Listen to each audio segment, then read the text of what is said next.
Sal with S&P here. We're going to go over the Fast Bunny Hydro Kit that we use to install a hydraulic clutch control on your Mk1 chassis, whether that's a Rabbit or a Cabriolet or a Caddy. The Scirocco brackets are slightly different, but the install process and the parts are all the same.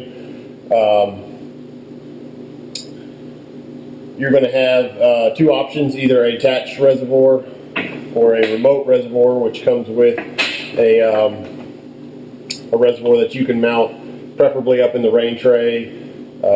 That's about the only place we found to really put it that's more useful than just having the reservoir underneath the dash. It also is about the only place you can get it where gravity will still feed the master cylinder itself. All the kits come with a braided line like this. It's long enough that you can route it many different ways. We can make a shorter, or you really will never need a longer hose, but we can make a shorter hose if that's something you want. We have an option if you're installing an O2M kit. It will come with the O-ring style fittings for your O2M. This is the O2A or O2J slave cylinder that we will provide. It works with both transmissions.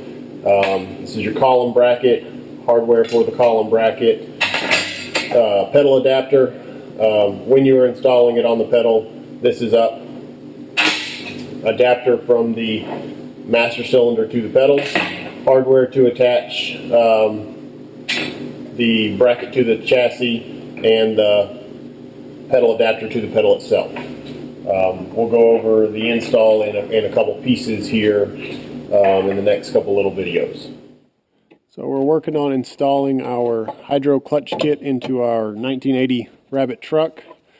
As you can see, there's a bracket here in the way that supports the column. We're actually going to trim right through here and then right across here and get this bracket out of the way so we can mount the master cylinder, and then reattach our new bracket that will basically replace what we just cut out. So here's the bracket we cut out. It went in here. Now we have room to install our new bracket and clear the master cylinder. All right, working on this hydro control kit.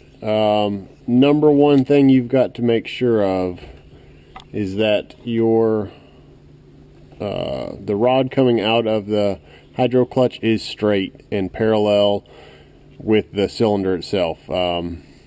If you don't get this bracket in the right spot, or sometimes just the resting position of the steering column can make the rod point down or point up.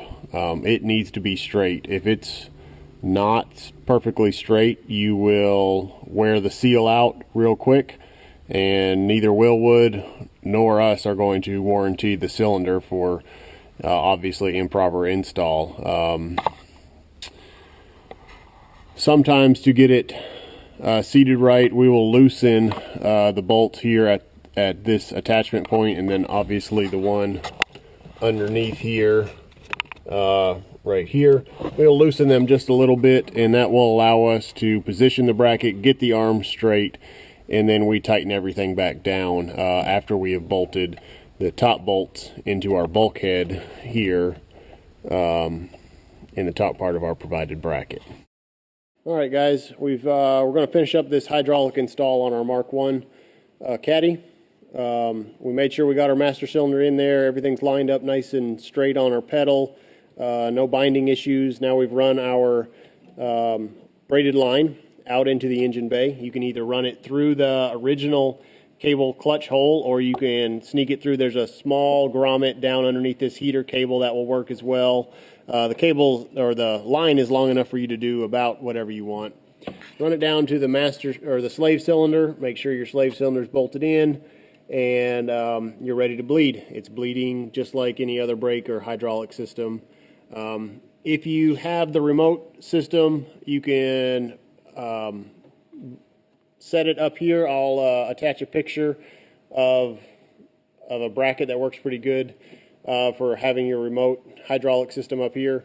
If you have the attached reservoir, I would leave your dash out until you have it completely bled, and it's a little easier to make sure your fluid levels are up with the dash out. Otherwise, you're free to put your dash back in, and away you go.